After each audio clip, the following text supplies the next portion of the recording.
मालदीव के राष्ट्रपति मोहम्मद मुइज़ू अपने भारत दौरे पर हैं, जिसमें उन्होंने सबसे पहले राष्ट्रपति द्रौपदी मुर्मू से मुलाकात की है। राष्ट्रपति भवन में उन्हें गार्ड ऑफ ऑनर दिया गया। उसके बाद प्रधानमंत्री मोदी के साथ हैदराबाद हाउस में बायलैटरल बातचीत हुई है। इस दौरान फ्री ट्रेड पे सहमति जताई गई। साथ ही एक बड़ी बात है कि मालदीव में रुपे कार्ड लॉन्च किया गया। साझा बयान में कहा गया है कि मालदीव में इंफ्रास्ट्रक्चर विकास पर बातचीत हुई है और प्रधानमंत्री मोदी ने मालदीव को सबसे करीबी और घनिष्ठ मित्र देश बताया है।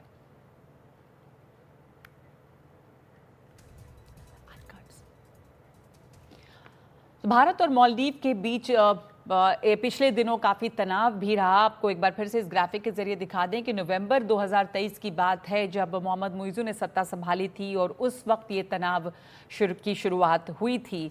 और मालदीव ने ये मांग की थी कि वहाँ पर जो भारतीय सैनिक मौजूद थे वो वहाँ से हटें। मोहम्मद मुइज़ू ने लोकतंत्र के भविष्य के लिए इसे खतरा बताया था। दूसरे देश की सेना की उपस्थिति संविधान के खिलाफ बताई थी और राष्ट्रपति बनने के बाद मोहम्मद मुइज़ू ने पहला दौरा चीन का किया था। लेकिन इसके अलावा जो तनाव था वो किसी और बात को लेकर शुरू हुआ था, टूरिज्म को लेकर शुरू हुआ था, जिससे कि बहुत नुकसान हुआ मालदीव के टूरिज्म को भी। मालदीव को काफ़ी नुकसान पहुंचा था। अभी भी जो मालदीव की विदेशी मुद्रा भंडार है वो 40 करोड़ डॉलर की ही है। मुइज़ू ने उस दौरान में भारत विरोधी बयान दिए थे, जिसकी वजह से मालदीव टूरिज्म सेक्टर पर असर पड़ा था। मालदीव का पर्यटन क्षेत्र बहुत घाटे में रहा था। और आपको एक ग्राफिक के जरिए दिखाते हैं कि किन किन क्षेत्रों में भारत पर निर्भर है मालदीव।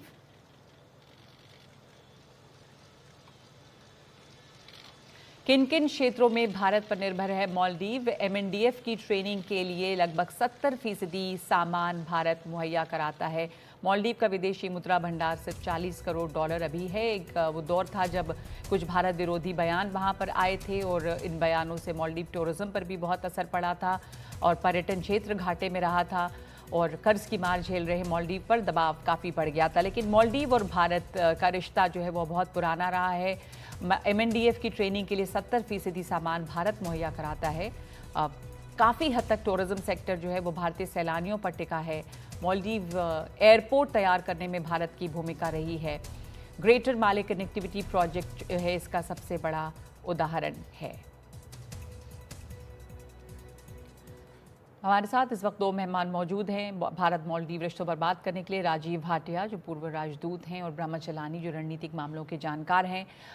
ब्रह्मा, मैं आपसे शुरुआत करूं कि मालदीव और भारत के रिश्तों में जो तनाव रहा पिछले दिनों और ख़ास करके टूरिज्म सेक्टर को हमने देखा कि बहुत उससे नुकसान हुआ और जब से राष्ट्रपति मुइज़ू आए भारत विरोधी बयान भी बहुत आए और चीन से उनकी नज़दीकी बताई गई। लेकिन अभी जो राष्ट्रपति मुइज़ू का यहाँ भारत दौरा है उसकी कितनी अहमियत है मालदीव्स के लिए भी, और क्या दोनों देशों के रिश्ते जो हैं अब वापस ट्रैक पर हैं? असलियत यह है कि मालदीव्स इस समय एक बहुत ही डिफ़िकल्ट सिचुएशन के थ्रू जा रहा है। फाइनेंशियली एक डेट क्राइसिस फेस कर रहा है मालदीव्स और डेट डिफ़ॉल्ट हो सकता है।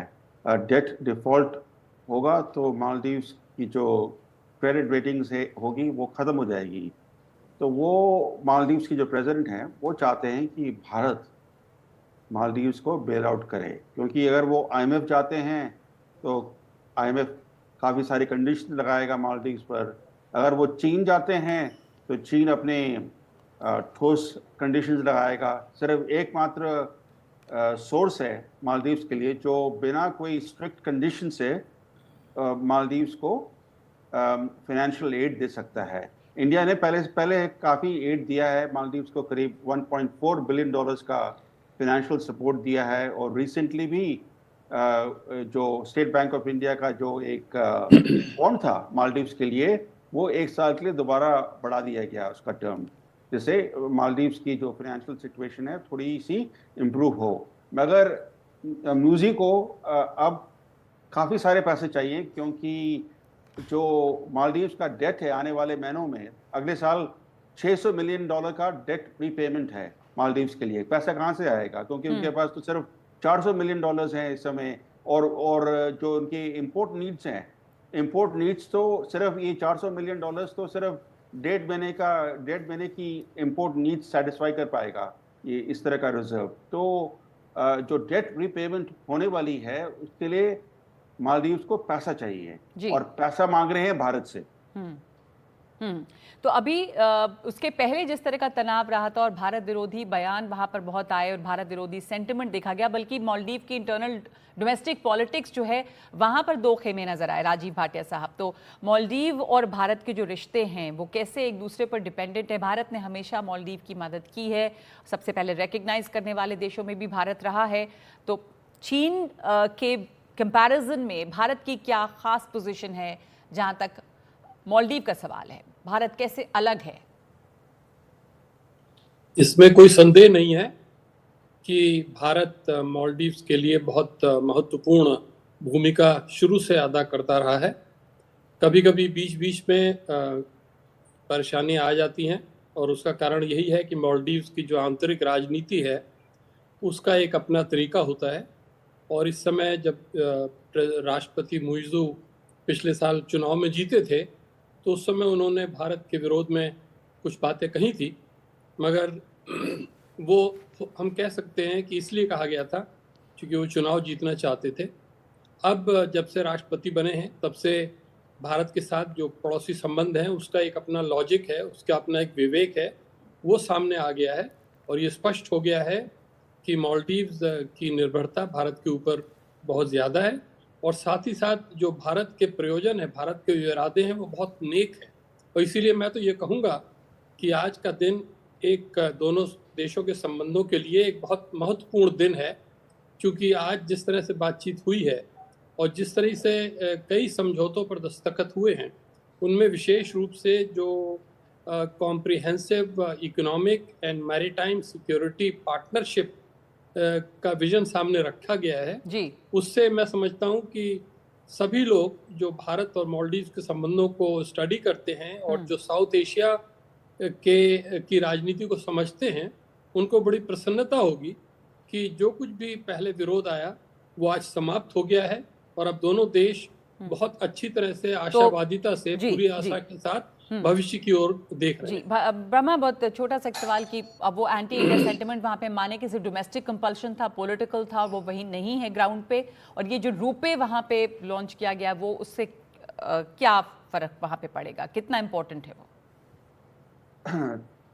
दो बातें हैं। एक तो वो सत्ता में आए इंडिया आउट पॉलिसी के बेसिस पर, और आने के बाद उन्होंने क्या किया, पहले तो वो टर्की गए, टर्की से उन्होंने ड्रोन्स खरीदे, $37 मिलियन के ड्रोन्स लिए।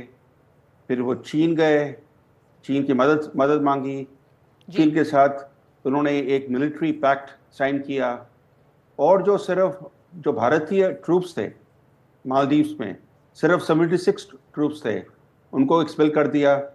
तो उनका जो एंटी इंडिया अप्रोच है वो चेंज थोड़ी हुआ था। अब थोड़ा ये सॉफ्टनेस जो आ रहा है वो आ रहा है क्योंकि मालदीव्स एक डेट क्राइसिस फेस कर रहा है। इकोनॉमिक कंपल्शंस हैं। हाँ, इकोनॉमिक और फाइनेंशियल कंपल्शंस है, और भारत को अपना लेवरेज यूज करना चाहिए, क्योंकि मालदीव्स का जो लोकेशन है इंडियन ओशन में बहुत ही स्ट्रेटेजिक लोकेशन है। जी। और अगर मालदीव्स चीन को एक फुटहोल्ड देता है अपने कोई आइलैंड पर, तो उससे भारत के खिलाफ एक नेवल थ्रेट खड़ा हो जाएगा।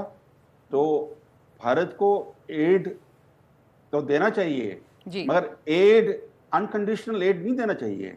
उसमें एक कंडीशन होनी चाहिए कि आप कोई भी स्टेप नहीं लेंगे, कोई भी पॉलिसी फॉलो नहीं करेंगे जो भारत के हितों के खिलाफ है। ठीक है, तो भारत मालदीव की ज़रूरत है, मालदीव के लिए भारत ज़रूरी है, और भारत को भी जो मदद दे, आप कह रहे हैं कि वो कुछ जो स्ट्रेटेजिक इंपॉर्टेंस है मालदीव का, वो देखते हुए भारत को भी ये शर्त रखनी चाहिए कि भारत के हितों के खिलाफ वो मालदीव कोई काम नहीं करेगा। बहुत शुक्रिया आप दोनों का, राजीव भाटिया और ब्रह्मा चलानी, जुड़ने के लिए।